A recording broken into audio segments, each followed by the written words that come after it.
Ustazah Devi. Beliau adalah guru IPA di SD SMP IT Mutiara Insan. Assalamualaikum Ustazah Devi.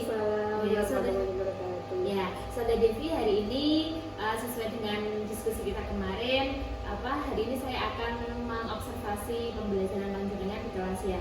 Dan sebelum pelaksanaan pembelajaran, hari ini saya akan melaksanakan observasi terlebih dahulu, menyamakan persepsi, dan ada hal yang mungkin saya perlu konfirmasi panjenengan. Siap Ustazah? Insya Allah siap. Oke.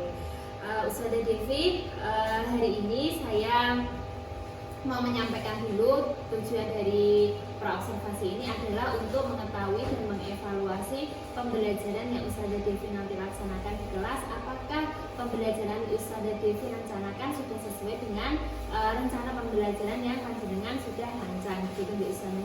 Jadi hari ini mohon izin untuk nanti mengikuti Ustazah Devi. Kemudian di praobservasi ini saya akan menanyakan beberapa pertanyaan. Yang pertama, Ustazah, tujuan pembelajaran yang Ustazah Devi akan laksanakan hari ini apa Ustazah? Untuk tujuan pembelajaran yang akan saya laksanakan di kelas, yaitu yang pertama, peserta didik mampu menjelaskan pengertian dari pencemaran air. Yang kedua, peserta didik mampu menyebutkan jenis-jenis aktivitas manusia yang menyebabkan pencemaran air. Dan yang ketiga, peserta didik dapat menganalisis hubungan atau pengaruh pencemaran air terhadap ekosistem yang ada di sekitarnya. Dan yang terakhir, peserta didik mampu menemukan dan menentukan solusi untuk mencegah dan mengatasi pencemaran air. Oke, berarti ada empat tujuan pembelajaran yang hari ini Ustazah Devi akan sampaikan. Oke, yang kedua, kira-kira area apa yang Ustazah Devi akan kembangkan dalam pembelajaran kali ini? Ya.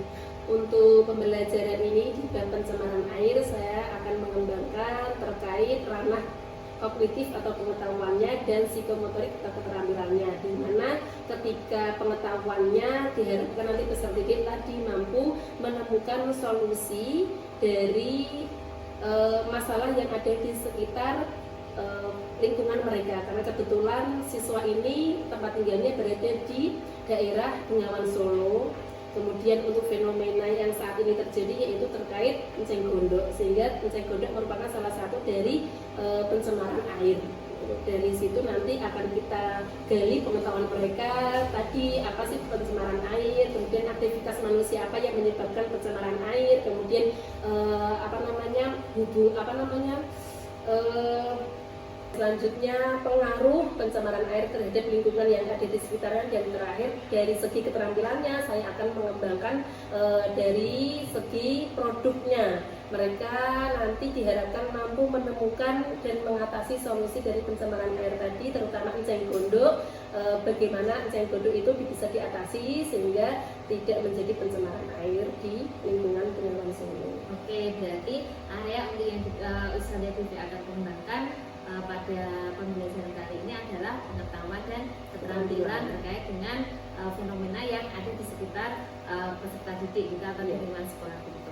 Kemudian yang ketiga selanjutnya adalah rancangan pembelajaran yang seperti apa yang Ustazah Devi akan terapkan, baik itu strateginya, kemudian model atau metode yang Ustazah Devi gunakan kali ini menggunakan apa Ustazah?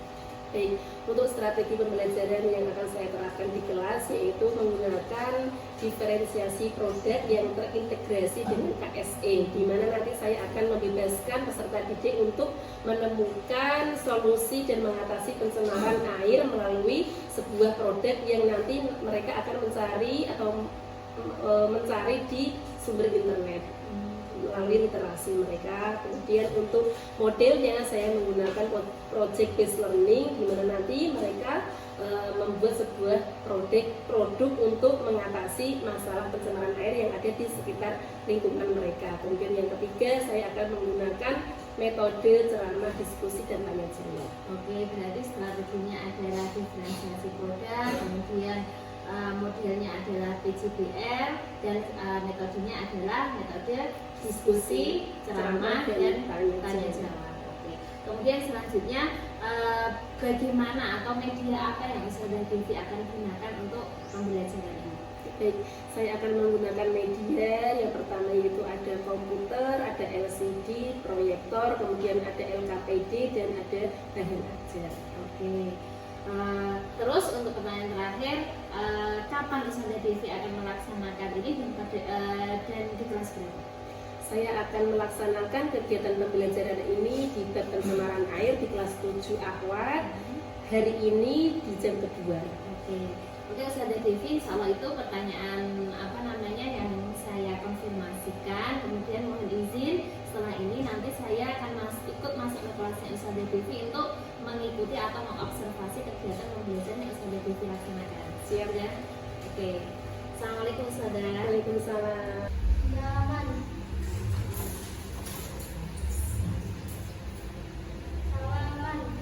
Assalamualaikum warahmatullahi wabarakatuh. Waalaikumsalam warahmatullahi wabarakatuh.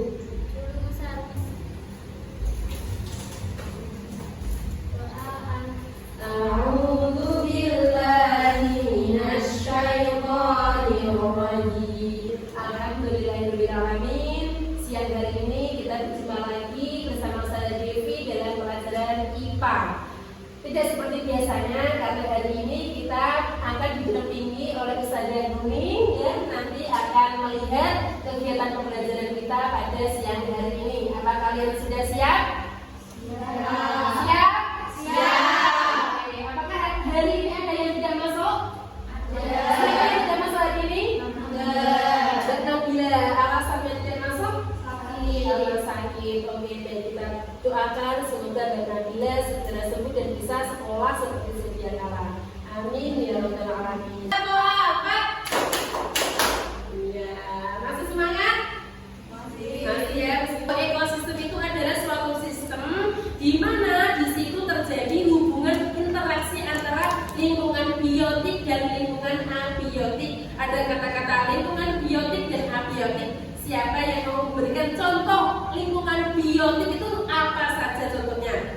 Oke, Mbak Husna, kata lingkungan biotik dan lingkungan abiotik. Sekarang Ustazah minta tolong menyebutkan contoh-contoh yang termasuk lingkungan abiotik. Oke, Mbak Husna, apa saja? Cahaya matahari, setelah itu udara dan air. Beri tepuk tangan untuk Mbak Husna. Sekarang kebalikannya yaitu lingkungan biotik. Siapa yang memberikan contoh? Oke, Mbak Nadia. Tumbuhan, manusia, dan hewan. Baik, terima kasih. Beri tepuk tangan untuk Mbak Nadia.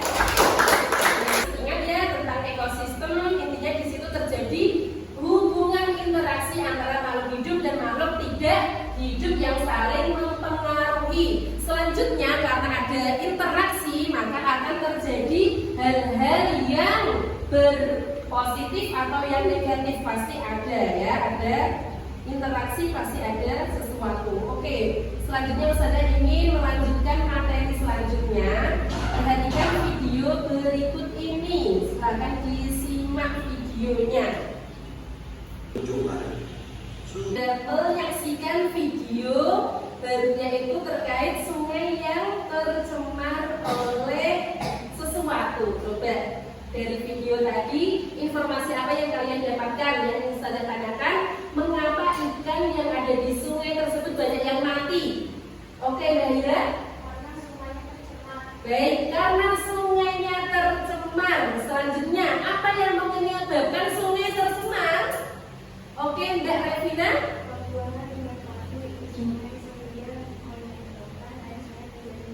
Iya, baik. Beri tepuk tangan untuk Mbak Haira dan Mbak Revina. Jadi saya ulang lagi, karena banyak ikan yang mati karena disebabkan oleh air sungai yang tercemar akibat limbah pabrik yang dibuang sembarangan di sungai yang mengakibatkan air menjadi keruh, sehingga banyak ikan yang mati yang mengkonsumsi limbah pabrik yang berbahan kimia tadi. Selanjutnya, kira-kira ada nggak dampaknya pengaruh pencemaran lingkungan terhadap ekosistem yang ada di sungai tadi? Karena ekosistem yang ada di sungai tidak hanya ikan, banyak sekali. Apa pengaruhnya? Oke, Mbak Lara.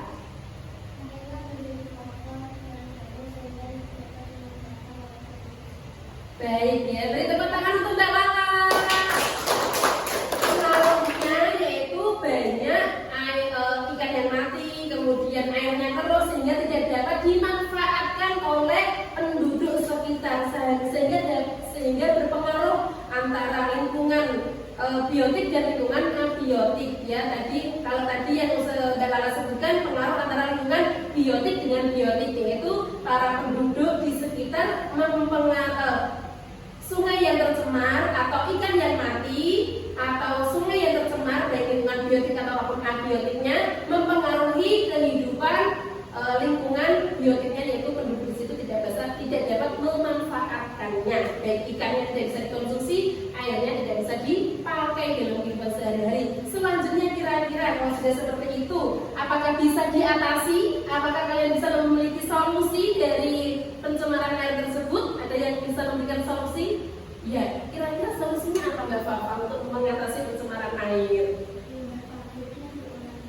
Baik, beri tepuk tangan untuk Mbak Fafa. Ya, kan video berikutnya, sebelum ke video berikutnya, di sini Ustazah ingin menanamkan pembelajaran bahwa sesuai surat Ar-Rum ayat 41, mengapa kita perlu belajar terkait pencemaran ini? Karena di situ Allah berfirman yang artinya telah tampak kerusakan di darat dan di laut disebabkan perbuatan tangan manusia.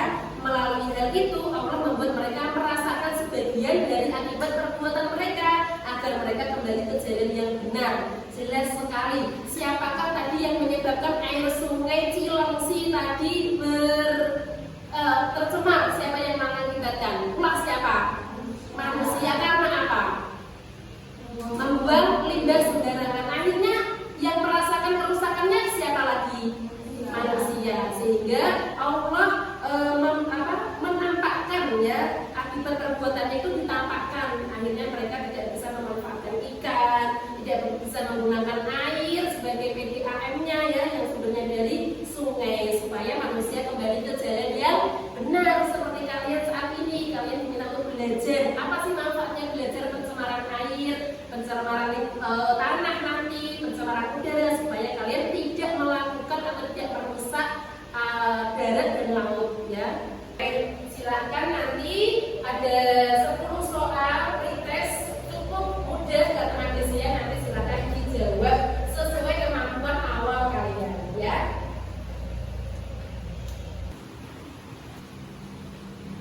Sudah dikerjakan? Sudah selesai? Oke, kalau sudah selesai boleh dikumpulkan. Terima kasih karena sudah mengerjakan pretest. Selanjutnya insya Allah nanti Ustazah akan mengoreksi dan membandingkan, karena setelah kegiatan pembelajaran ini nanti akan ada soal post test ya, untuk membandingkan apakah pengetahuan awal dengan setelah pembelajaran ada peningkatan atau justru malah penurunan. Itu teman-teman ya. Baik, selanjutnya kita masuk ke kegiatan inti kita, yaitu terkait pencemaran air yang ada di lingkungan sekitar kita. Kalian tinggalnya di perairan di dekat Bengawan Solo, benar? Benar. Siapa yang rumahnya dekat Bengawan Solo?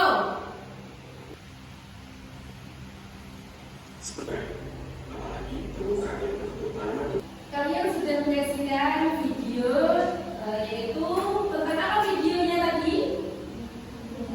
Fenomena enceng gondok yang menutupi permukaan air sungai.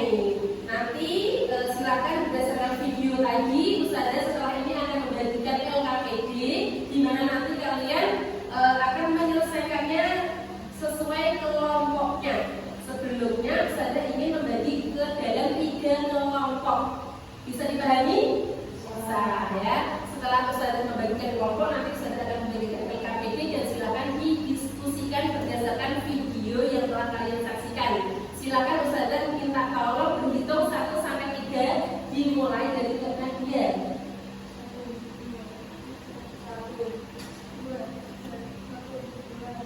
Oke, silakan yang dapat angka 1 berkumpul dengan angka 1, angka 2 dengan angka 2, angka 3 dengan angka 3. Silakan Ustazah minta waktunya 1 menit untuk berkumpul dengan kelompoknya.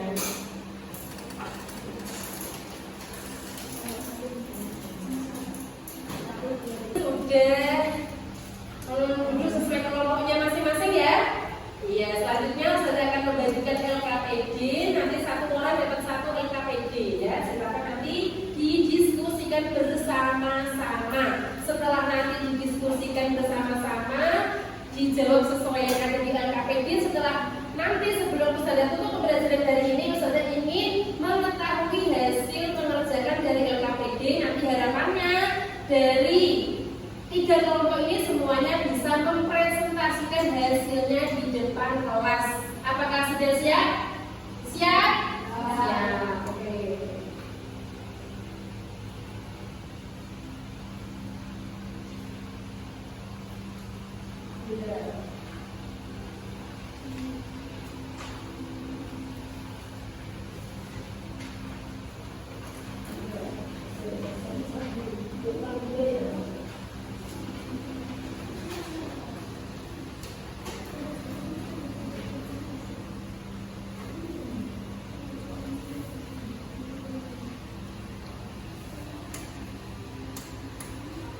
Oke teman-teman, silakan Ustazah kasih waktu untuk berdiskusi 15 menit. Silakan ada laptop untuk bahan literasi kalian, mencari apa yang kalian butuhkan sesuai soal yang ada di LKPD.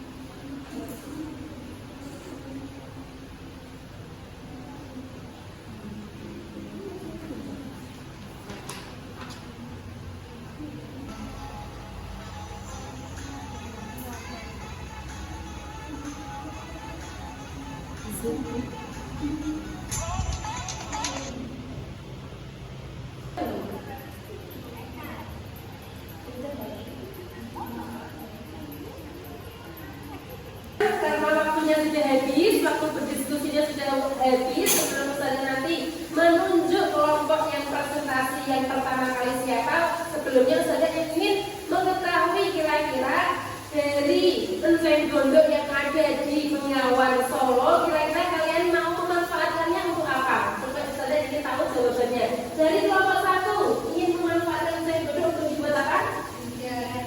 Briket. Apa itu briket? Seperti arang. Oh ya, oke. Selanjutnya nomor 2, kerajinan, dibuat kerajinan tangan. Lebih tepatnya apa? Seperti tas. Ya, terbuat dari Enceng Gondok. Berarti nanti Enceng Gondoknya diapakan dulu supaya jadi tas itu? Dikeringkan selama 2 hari. Oke, selanjutnya nomor 3, Enceng Gondoknya dibuat apa? Biogas. Ada campuran apa kira-kira? Dan mungkin Enceng Gondok tiba-tiba jadi api. Dikasih campuran apa? Kotoran sapi dan FM4. Oke, beri tepuk tangan untuk kita semua. Iya. Silakan pada kesempatan hari ini Ustazah minta tolong kelompok berapa kira-kira? Kelompok berapa yang ingin presentasi? Kelompok berapa? Nomor 3, siap? Iya. Assalamualaikum warahmatullahi wabarakatuh. Waalaikumsalam warahmatullahi wabarakatuh. Kami dari kelompok EN4 yang beranggotakan saya Lala, saya Wisma, saya Joko, dan saya akan melakukan hasil diskusi kali ini. Yang pertama ada isu proyek. Isu proyeknya adalah biogas Enceng Gondok. Yang kedua tujuan pembuatan proyek yaitu memanfaatkan Enceng Gondok sebagai biogas atau energi alternatif. Alat dan bahannya yang pertama alat yaitu galon air, keran pensil, keran komposter, ember atau wadah, pengaduk, lem, pisau dan corong. Bahannya yaitu Enceng Gondok dan kotoran sapi. Langkah-langkah pembuatan proyek yang pertama memotong Enceng Gondok, memotong selang, membuat pola di dalam dan dibebani, pasang selang dan sekitarnya, tunggu Enceng Gondok sampai halus, sambungkan Enceng Gondok dan kotoran sapi, lalu memasukkan campuran ke dalam galon, tutup hingga rapat, dan mengapusi galon dengan air pisau. Sekian dari kelompok EN4. Assalamualaikum warahmatullahi wabarakatuh. Waalaikumsalam warahmatullahi wabarakatuh. Beri tepuk tangan untuk kelompok 3. Mungkin sebelum Ustazah mempersilahkan untuk duduk kembali, ada yang ingin ditanyakan terkait pembuatan biogas dari eceng gondok dari kelompok 1 atau kelompok 2 mungkin ada yang ingin ditanyakan? Sudah cukup jelas? Ya, sadar di sini menyimpulkan ternyata eceng gondok itu dapat dibuat dengan ternyata eceng gondok itu bisa dimanfaatkan untuk dibuat biogas sebagai alternatif energi pengganti LPG dan sebagainya ya, nanti dimanfaatkan untuk masak biasanya ya. Apakah kira-kira nanti bau nggak ketika nanti biogasnya itu dari eceng gondok yang ada campuran kotoran sapi dan PM4? Kira-kira bau nggak? Pertanyaan itu saja. Apinya bau nggak? Tidak. Iya, tidak bau ya. Oke. Selanjutnya nanti akan didiamkan beberapa waktu, kurang lebih sekitar 1-2 bulan sehingga menjadi biogas gitu ya. Oke, kita tunggu proyeknya, semoga berhasil. Insya Allah nanti silahkan setelah ini Ustazah sudah setuju terkait proyeknya, silahkan mulai dirancang. Kemudian nanti silahkan hasil rancangannya, hasil pembuatannya dipresentasikan dan kita akan uji bersama-sama apakah berhasil, ada apinya atau tidak. Kalau ada apinya berarti berhasil, kalau tidak ada apinya berarti kira-kira ada masalah di mana, nanti minta tolong dicari, digali, boleh cari di internet. Gitu ya teman-teman ya. Oke, boleh kembali berikan tepuk tangan sekali lagi untuk kelompok 3.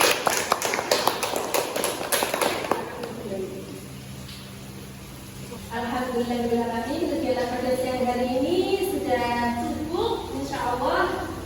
Tadi sudah ada yang presentasi, kemudian sudah ada yang diskusi. Selanjutnya untuk kegiatan pertemuan selanjutnya, saya jadi harapkan sudah dibuat, paling tidak sudah dibuat.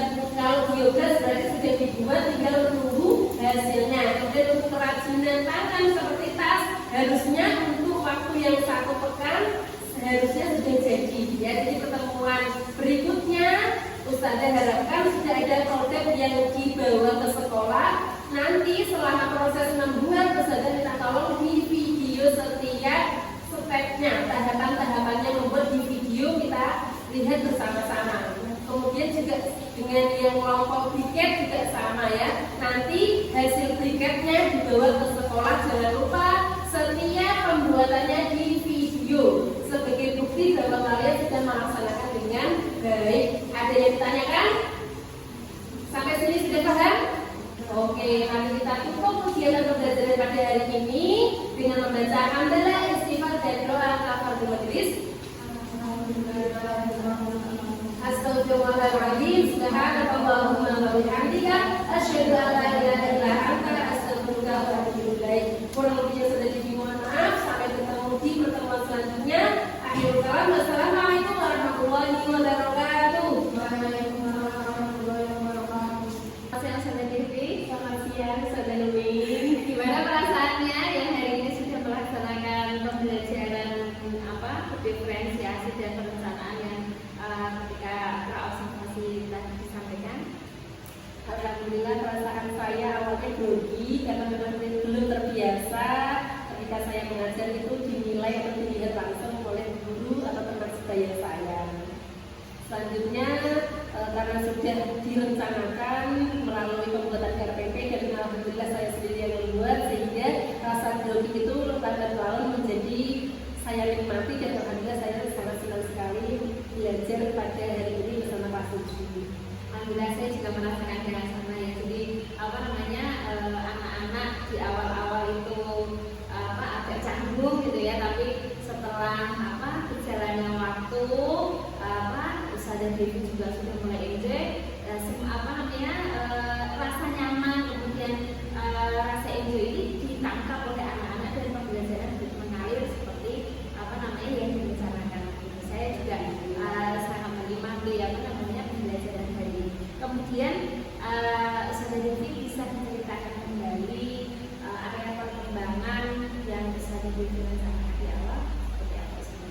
Baik, Ustazah Devi, seperti yang sudah saya sampaikan di observasi bahwa area perkembangan yang ingin saya pedangkan di anak yaitu di pemahaman mereka terkait pencemaran air, dan alhamdulillah tadi yang pertama saya lakukan adalah memberikan soal berupa tes ingin mengetahui kemampuan awal mereka. Selanjutnya setelah dari hasil pretest itu kemudian saya memberikan rumusan masalah terkait pencemaran air yang ada di lingkungan mereka, yaitu terkait fenomena hujan gunung yang menutupi permukaan sungai, sehingga mereka saya bagi LKPD, kemudian mereka berdiskusi, kemudian setelah itu saya memberikan kesempatan untuk mempresentasikan hasilnya. Dan itu pada pertemuan hari ini saya mengembangkan di bagian pemahaman. Insya Allah nanti pada pertemuan selanjutnya saya akan melihat mereka di area perkembangan keterampilan, di mana nanti mereka akan secara berkelompok akan membuat sebuah produk, yaitu tadi alhamdulillah sudah didiskusikan untuk kelompok pertama akan membuat atau akan memanfaatkan desain bodong ini diolah menjadi briket.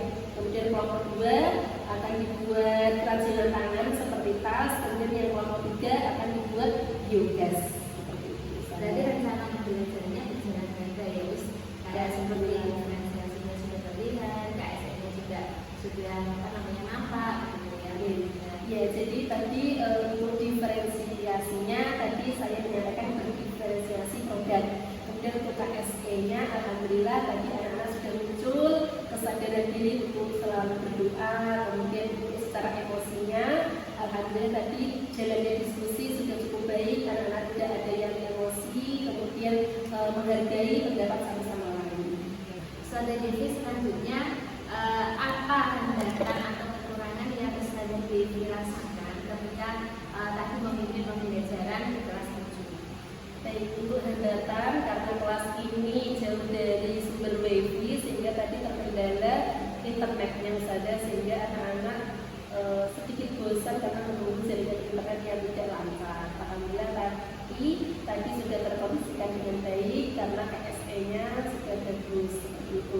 Kemudian untuk kekurangan saya dalam memimpin pembelajaran hari ini yaitu saya tidak mempersilahkan dari peserta didik untuk menyimpulkan atau menemukan sendiri kesimpulan pembelajaran pada hari ini. Justru sayalah yang memberitahu kesimpulan pembelajaran pada hari ini. Kemudian kekurangan yang kedua, saya belum mempersilahkan peserta didik untuk merefleksi kegiatan pembelajaran pada hari ini saja. Nah, kira-kira apa yang akan Saudara Devi lakukan untuk memperbaiki pembelajaran ke depannya? Baik, untuk pembelajaran selanjutnya kemungkinan nanti anak-anak saya dibebaskan untuk mendekati sumber wifi karena biar cepat gitu ya dan mendapatkan akses ke sananya, sehingga nanti di samping itu juga bisa merefreshing mereka supaya pembelajaran tidak di dalam kelas seutuhnya seperti itu. Kemudian yang selanjutnya saya akan mengingatkan betul bahwa kesimpulan itu harus dari peserta didik, dan kemudian saya memberikan kesempatan untuk peserta didik untuk mengutarakan perasaannya melalui refleksi mereka sendiri. Nanti melalui ikon, emoticon seperti itu biasanya ya. Kayaknya menarik ya Saudara. Terus kira-kira kapan Saudara rencana perjalanan ini akan sudah dijelaskan? Baik, insya Allah untuk tindak lanjut dari kegiatan pembelajaran hari ini yaitu di pembelajaran pekan berikutnya. Saya pertemuan berikutnya. Berarti kan ya. Iya.